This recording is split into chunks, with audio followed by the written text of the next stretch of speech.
आता हे जळगावचे head CO madam या ठिकाणी 4 वर्षाचे दोन्ही चिमुकले ह्याच ठिकाणी पाण्यात बुडून मेलेले आहेत. नेमकं किती निष्काळजीपणा शाळेचा आहे, काय आहे, आता मॅडमने स्वतः सगळं फिरून या ठिकाणी बघितलेलेच आहे. मॅडम ह्याच्यामध्ये तुम्ही ह्याच्यावर ऍक्शन काय काय घेणार आहात? नाही, जसं मी अगोदर पण सांगितली दादा की प्राथमिक रीतीने जे दिसत आहे की शौचालय जिथे बांधलंय तिथे भिंत तुटलेली आहे.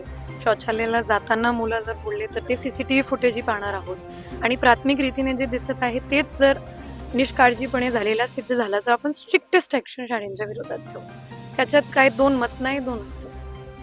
पण आता म्हणजे आता हे शाळेतला तर संचालक असेल त्याच्यावर कारवाई होणार का? हो, म्हणजे जर आता हे जे तुम्ही शौचालयाची परिस्थिती जे बघतायत किंवा भिंतीची बघतायत किंवा अतिक्रमणाची बघतायत तर हे सगळं सिद्ध झालं तर स्ट्रिक्टेस्ट मान्यता रद्द करायला लागेल तर मान्यताही रद्द करू, असा विषय नाही. पण तुम्हाला आता तुम्ही स्वतः बघितला तिकडे संडास बाथरूम, शिक्षकांच्या संडास बाथरूम आतमध्ये आहेत आणि ह्या ज्युनियर केजी सेनियरचे 4 वर्षाची मुलं बाथरूम डायरेक्ट गेटच्या बाहेर आहेत. हे कितीपत चांगलं आहे?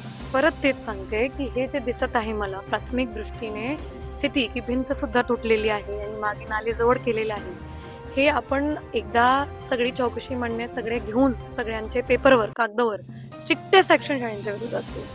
चला, ठीक आहे. मॅडमने सांगितलं स्ट्रिक्ट त्यांच्यावर कारवाई करणारच आहेत. बघूया, आपण लक्ष ठेवूनच आहेत. धन्यवाद.